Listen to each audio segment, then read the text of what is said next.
Trade Invest atualiza informação de investimento em Timor-Leste para investidor Sira e a Singapura.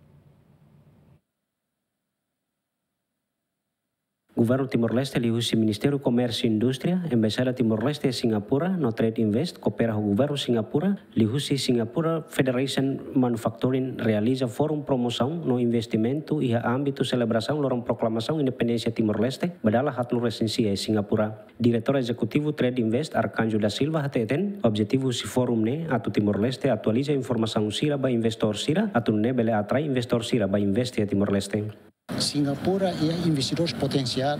Laos é uma Singapura, é uma raíz que investe na Europa, Europa, América, China, balu Indonésia tan investe na, sira bela expande, sira ne business pa investimento para Timor-Leste. Nema razão principal ita halo ya. Ita buka nação rico ou investidor potencial para barat.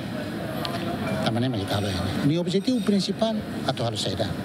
Atu informa basira. Iha itania instrumento legais sira. Com a desenvolvimento da economia, com a desenvolvimento do comércio, com a desenvolvimento do investimento. E aí também rai. A lei né, ita dalam rumah mudanças e a harmonização balu. Ita tem que update para sira, para investidor sira. Para sira bele sinti e a motivação, sira sinti e a vontade, a tu vai investir aí também rai.